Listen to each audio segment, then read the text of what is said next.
The sharp crack of a hand across a young woman's face silenced the entire diner. A coffee mug slipped from trembling fingers and shattered across the black and white tile floor, hot coffee spreading beneath the wheels of a chair. For a heartbeat, nobody moved. Forks froze halfway to mouths. Waitresses stood motionless with plates balanced in their hands. Every pair of eyes turned toward the corner booth where 19-year-old Emma Carter sat with one hand pressed against her burning cheek. The teenage boy who had slapped her leaned closer with a grin that made several customers look away in disgust. Maybe next time you'll learn to stay out of normal people's way. His friends burst into laughter. Emma lowered her eyes, not because she believed him, but because she had grown tired of strangers staring whenever something like this happened. She had lived in a wheelchair since a distracted driver ignored a red light 3 years earlier. She had survived surgeries, months of rehabilitation, and endless pain. What still surprised her wasn't the cruelty. It was how often good people stayed silent when cruelty appeared. No one noticed the elderly cook standing behind the kitchen window clench his jaw so tightly that tears gathered in his eyes. No one noticed the waitress quietly reaching for the phone beneath the register. And absolutely no one noticed the faded leather business card resting inside Emma's backpack. An hour later, 27 motorcycles rolled into the parking lot.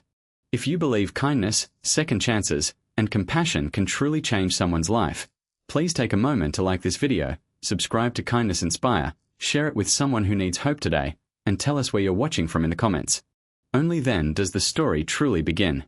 The diner sat just outside Cedar Ridge, Colorado, along a quiet highway where truck drivers, families, and travelers stopped for homemade pie and fresh coffee. Emma came every Thursday afternoon after physical therapy.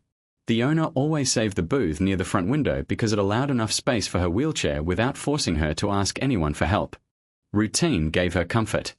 She ordered grilled cheese, tomato soup, and a chocolate milkshake every single week. She carried a sketchbook everywhere, filling page after page with drawings of mountain landscapes she dreamed of visiting someday. Most customers knew her by sight. Some smiled. Some ignored her. She had learned to appreciate both. That Thursday began no differently. Rain tapped softly against the windows while classic country music drifted through the speakers. Emma was sketching the reflection of pine trees in a puddle outside when 4 teenagers swaggered through the front door wearing varsity jackets. They were loud before they even sat down. Their jokes echoed across the dining room. The tallest among them, Logan Mercer, noticed Emma almost immediately. "Looks like they give reserved parking inside now," he laughed. His friends snickered. Emma kept drawing. Years of experience had taught her that attention often encouraged bullies more than silence ever could. But Logan wasn't interested in being ignored. He wandered toward her booth carrying his soda. "Mind if I borrow your chair?" he asked with exaggerated politeness. "Looks faster than walking." Another wave of laughter. A few customers exchanged uncomfortable glances. No one intervened. Emma quietly answered, "Please leave me alone." The words were calm, respectful, almost whispered. Something about her composure irritated him. He knocked her pencil onto the floor. "You dropped something." She leaned carefully to retrieve it. Before she could reach it, he rolled it farther away with the toe of his shoe. His friends applauded. The waitress hurried over. "Sir, I'm going to ask you to return to your table." Logan smirked. "We are just having fun." Emma finally looked directly into his eyes. There wasn't anger there, only exhaustion. "Why?" The single word landed harder than any speech. For half a second, Logan hesitated. Then embarrassment twisted into cruelty. His hand flew before anyone expected it. The slap echoed through the diner. Silence swallowed the room. Emma didn't cry. She simply closed her eyes. That somehow made the moment even more painful to witness. Logan laughed awkwardly. His friends followed, though now their laughter sounded forced. The elderly cook marched halfway from the kitchen before the owner stopped him. "Don't," the owner whispered. "We'll handle this." Logan and his friends eventually threw cash onto their table and walked out, still pretending nothing serious had happened. Only after the door closed did the waitress kneel beside Emma. "I'm so sorry." Emma offered a fragile smile. "It isn't your fault." She picked up her broken sketchbook. Its spiral binding had snapped when it hit the floor. The owner refused to charge her for lunch. Another customer offered money. Someone else apologized on behalf of humanity. Emma thanked them all politely. Then she wheeled herself into the rain. She never noticed the waitress stepping outside moments later, nor did she hear the quiet phone call. "Hi, is this Jack?" A deep voice answered. "Speaking." "This is Linda from Maggie's Diner." There was a pause. "I'm calling about Emma." Another pause. Then one question. "What happened?" Linda described everything. She never exaggerated. She didn't need to. By the time she finished, only silence remained on the line. Finally, Jack spoke. "We'll be there." Exactly 58 minutes later, distant thunder rolled across the highway. Except it wasn't thunder. Every customer inside looked toward the windows. One motorcycle appeared. Then another. Then another. Within minutes, nearly 30 bikes filled the parking lot in perfect formation. Chrome reflected the evening sunlight. Leather jackets carried patches from veterans, firefighters, mechanics, nurses, teachers, and retired police officers. This wasn't a gang. It was a family. The front rider removed his helmet. Silver hair framed a weathered face marked by old scars. His name was Jack Sullivan.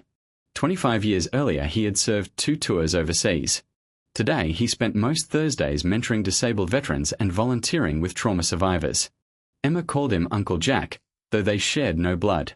After Emma's accident, Jack had visited her rehabilitation center every week because he understood what it meant to rebuild a life that suddenly felt unfamiliar. When she couldn't believe in herself, he believed enough for both of them.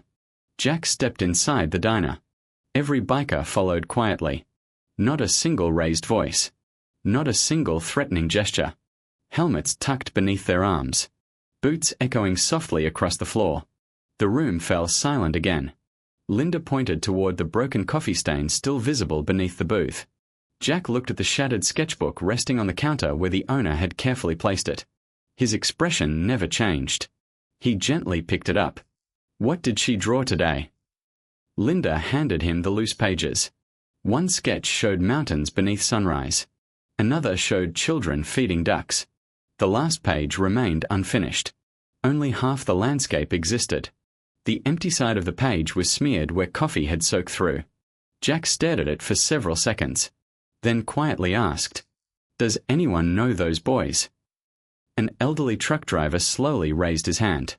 I recognized one. Jack nodded once. "Thank you."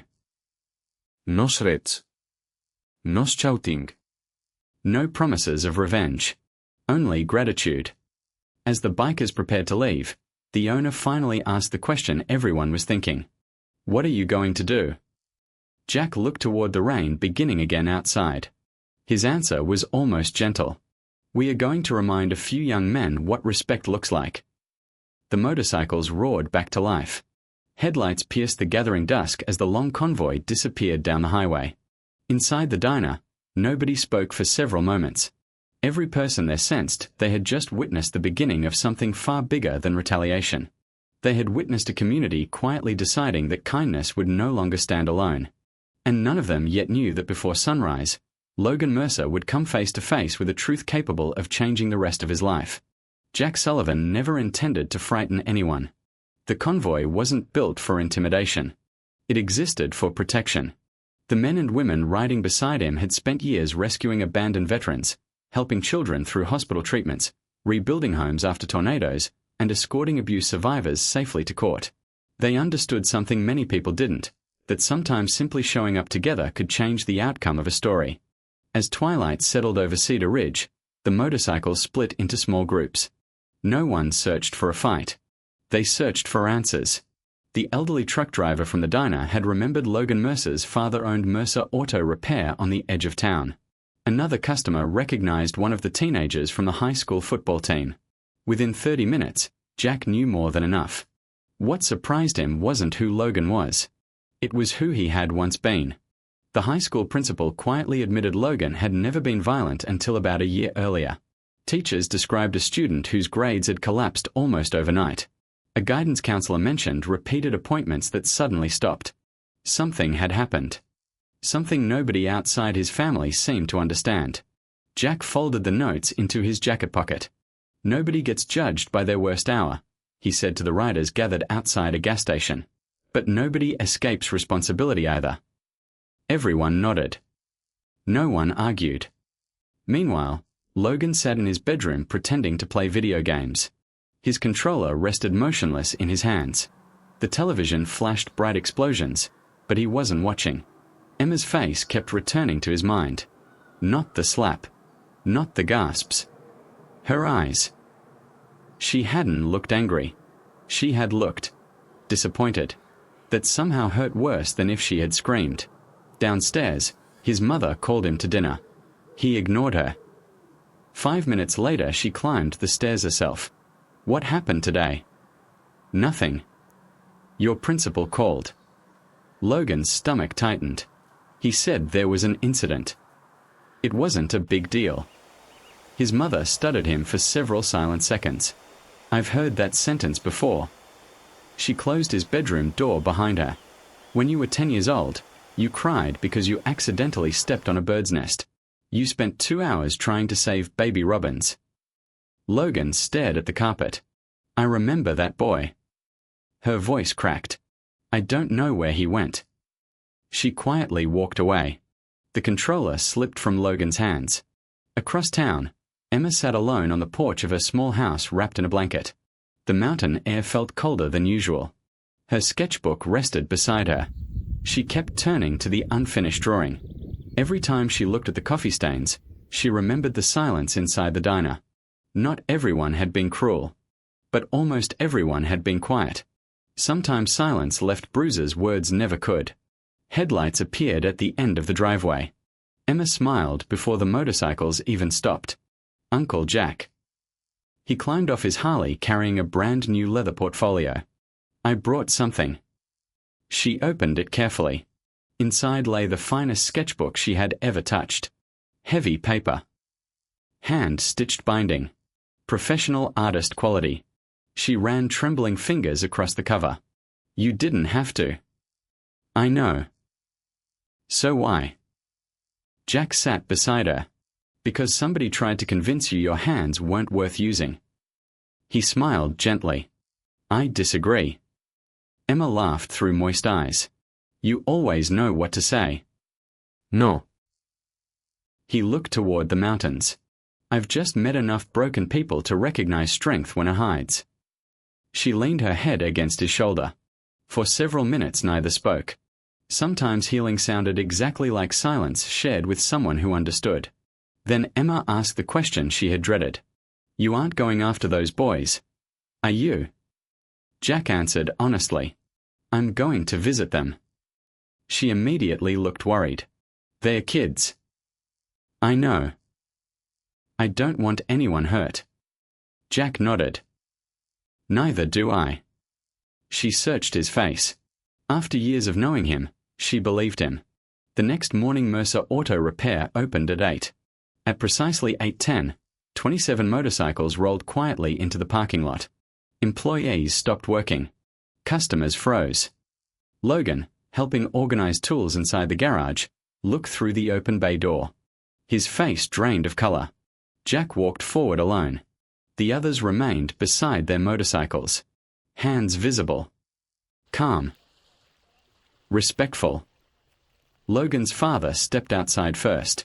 A broad-shouldered mechanic with grease-covered hands and tired eyes. Can I help you? Jack extended his hand.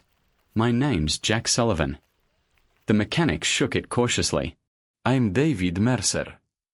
Jack spoke so quietly nearby employees had to lean closer to hear. Your son struck a young woman in a wheelchair yesterday. David slowly turned toward Logan. You did. What? Logan couldn't answer. His father looked back at Jack. I'd appreciate hearing everything. Jack described every moment exactly as it happened. No exaggeration. No insults. No threats. Only facts. When he finished, David's shoulders seemed to collapse beneath invisible weight. He looked at his son. Is it true? After nearly a minute, Logan whispered. Yes. The silence that followed felt heavier than shouting. David removed his work gloves.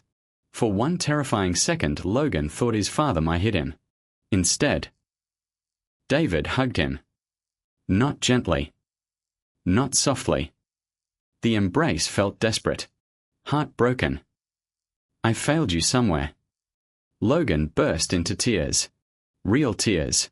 The kind impossible to fake. I'm sorry. I know. No. Logan struggled to breathe. I'm sorry for all of it. Employees quietly looked away. Jack watched without interrupting. Because this wasn't his moment anymore. It belonged to a father and son finally confronting pain neither had spoken aloud. After several minutes, David looked toward Jack. What does Emma want? Jack answered immediately. She wants everyone left alone. David frowned. That's all. That's all. Logan wiped his face. I don't deserve that. No, Jack replied gently. You don't. Another long silence. But maybe you can earn it. Those words landed deeper than any punishment. Jack reached inside his jacket and removed Emma's unfinished sketch. Coffee stains still covered half the page. He handed it to Logan. What do you see? A ruined drawing. Jack shook his head. I see empty space. Logan looked confused. You can leave it ruined. Jack paused. Or you can help create the ending. That afternoon something unexpected happened. Logan asked his father to drive him to Emma's house. Not because anyone ordered him. Because for the first time in months, he wanted to become someone different. When they arrived, Logan remained sitting in the truck for almost 10 minutes. Fear held him in place. Finally, he stepped out carrying the stained sketchbook and a small wooden box. Emma opened the front door. The moment she saw him, her body stiffened. Jack quietly stood several yards away but made no move toward them. This conversation belonged to Emma. Logan couldn't lift his eyes. I know saying sorry doesn't fix anything. Emma waited. He placed the wooden box on the porch. I made these. Inside rested a handcrafted set of artist pencils, each engraved by hand. Logan explained that woodworking had once been his favorite hobby before he quit everything he loved. I remembered hearing you like drawing. Emma remained silent. I don't expect forgiveness. Another pause. I just wanted you to know. I'm ashamed of who I became. Emma studied him carefully. Not looking for perfect words. Looking for honesty. Finally, she noticed fresh cuts across his fingers. Sawdust still clung beneath his nails. He had truly made the gift himself. No store receipt. No easy shortcut. Hours of work. Hours spent thinking. She slowly picked up one pencil. Beautiful oak grain shimmered in the afternoon light. You made these. He nodded. They're not perfect. She smiled faintly. Neither are people. For the first time since yesterday, hope entered the conversation. If this story has touched your heart so far, please like this video, subscribe to Kindness Inspire, and share it with someone who still believes one act of compassion can change a life. Emma looked at the unfinished landscape. She opened the new sketchbook Uncle Jack had given her. Then she carefully began copying the drawing onto a fresh page. Halfway through, she paused. She handed Logan one of the artist pencils. You ruined the first one. She looked directly into his eyes. Help me finish this one. His hands trembled so badly he almost dropped the pencil. Not because he knew how to draw, but because someone he had deeply hurt had offered him something far more difficult than punishment. She had offered him the chance to become better. Before this part ends, tell us in the comments. If you had been in Emma's place, would you have accepted Logan's apology, or would you have walked away? As the afternoon sun slipped behind the mountains, two people who had met through cruelty sat quietly side by side on a porch, filling a blank page with new lines, proving that while scars may remain, the story written after them is still ours to choose.